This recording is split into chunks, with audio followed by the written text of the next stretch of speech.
Now, when I started this channel just under 6 years ago, I never imagined that we would reach review 400, but here it is. And to celebrate this special occasion, we're moving up in scale from scale 500 to scale 200.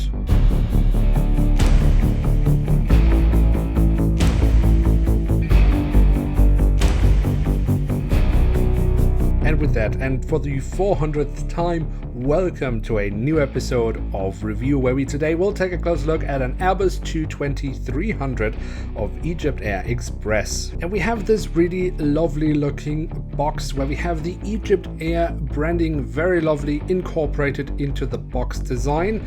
We also see here at the front of the box the rendition of two aircraft. That's because jcwings is releasing this aircraft twice, but with two different registration codes and a slight variation in the livery. And if we then take a look at the back side of the box, I also think jcwings has done a very nice job with that. Here we of course again have the EgyptAir Express branding, but we also shown some technical specifications about the aircraft type, both in written form but also here very lovely presented in a graphic representation.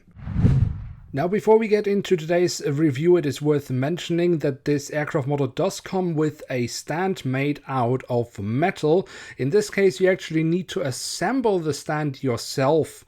A worth noting detail is also that the stand here at the top has this little foam layer, which is rather important because it prevents the stand from scratching your model. And here she is, the Airbus A220-300 in the current livery of EgyptAir. Now, the model is just as usual with the jcwings made entirely out of metal and of course is in scale 200. So I'm very excited to get a closer look at it because I'm expecting a lot of really awesome details. So let's start off with the tail section where we have the EgyptAir branding on the vertical stabilizer. On the fuselage we then find the flag of Egypt, we have the web address of the airline, we also have the full registration code of the aircraft. What jcwings has also done very nicely here is the horizontal stabilizer. Now we can see some markings printed on here. Those are the markings indicating the angle of attack. We can also look at the top side of the stabilizer where we have the markings as to where to walk on those. Very nice. And overall, jcwings is really not holding back when it comes to details. So if you, for example, look underneath here, the tail of the aircraft, we can see some very lovely printed details. And I would assume that we are seeing here the tail strike sensor on the aircraft. But also when we look at the APU exhaust, I think jcwings has done a very, very good job. Now, across the fuselage, we then find the writing of EgyptAir Express. And as this is a scale 200 model, we can't, of course, just expect more printed details, but we can also expect more physical details compared to scale 500. Now, the SAT dome is, of course, a detail we also get in scale 500, but in addition to that, in scale 200, we also get lots and lots of antennas as a physical detail and not just printed. And also not printed, but actually added as a physical detail is the beacon light. That has the awesome effect that when you have a little bit of light shining on your model, the beacon actually reflects that light, giving the impression that the beacon is on, which is really, really awesome. The only issue I found with the antennas, however, was that the front antenna was a little bit loose. It could be moved, but I would guess a tiny drop of glue would solve that issue. If we then move on to the front of the aircraft, we find a plethora of details printed on here around the cockpit section,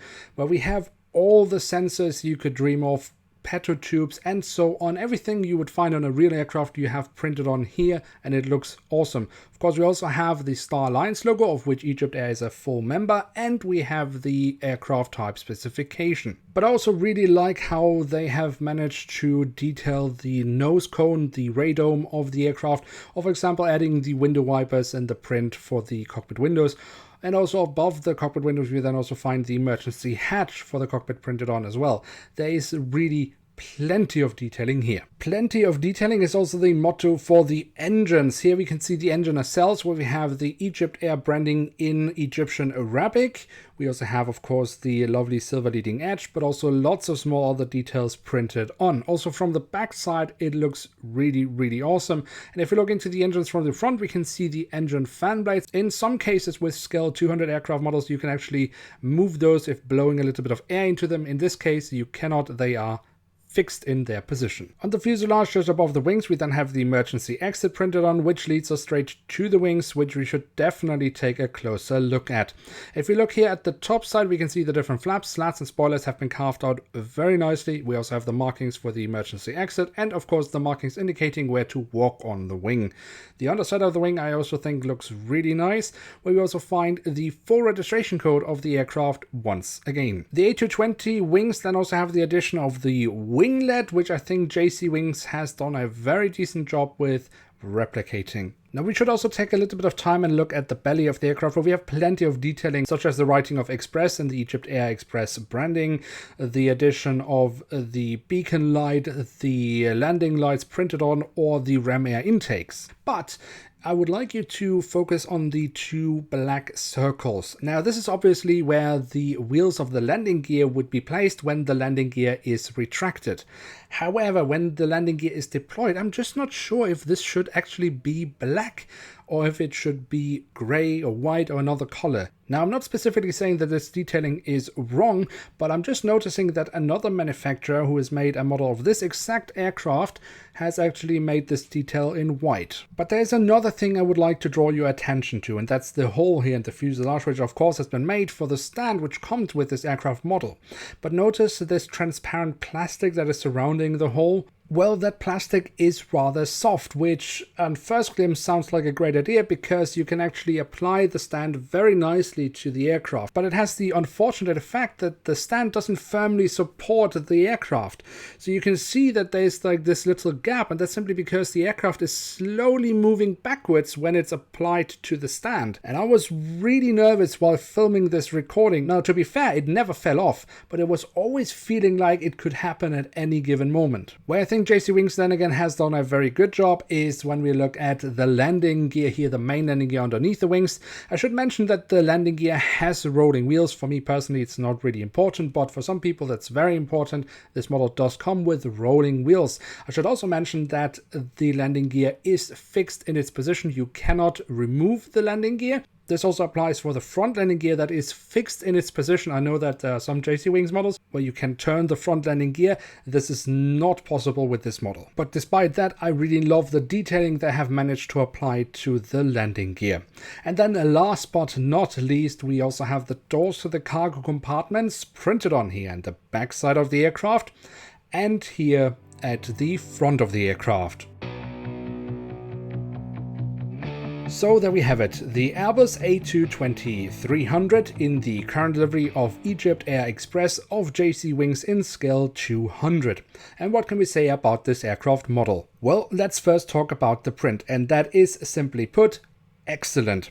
I really love the amount of details that jcwings has added in the print, and all the details they have added, they have done so excellently, and it really makes the aircraft become alive. And also when we talk about the physical details of this aircraft model, I think jcwings has really done a good job. The quality of the model is really awesome. I mean, you can really feel the quality of the model when you hold it in your hands. I also really love that it is made out of metal, giving a bit of weight to the model. But is it perfect? Well, by no means. As I mentioned, the front antenna was a little bit loose, and I'm really not convinced about the stand. Now, the stand itself is fine, but when you apply the model to it, the fact that it moves that much, I'm getting too nervous, so I'd probably just display this aircraft model without the stand. But that's not really a big issue because the model itself looks awesome even if it's not on a stand. But would I ultimately recommend this model? Well, yes, I would. I got the model for just under 70 euros, and I think with the quality and the amount of details you get for that money, yes, I would say this aircraft model is absolutely worth having in one's collection. Now with that, we have reached the end of the 400th episode of review here on the channel BongoPlanes, and it has truly been an awesome journey from episode 1 until episode 400. Your support for this series over the years has been awesome, and I'm eternally grateful for every one of you who has watched, commented and liked the videos. It's been absolutely a pleasure to make these reviews for you guys, and as long as I am enjoying myself as much as I'm doing right now, I will continue to do so. So let's go for the 500 episodes. Now with that, we have really reached the end of today's episode. If you have enjoyed this video, then don't forget to leave a like. That really does help us out. And of course, if you are new around here, you're always welcome to hit subscribe. And with that, thank you so much for watching. Hope to see you soon again. And for the 400th time, I'm checking out, and bye.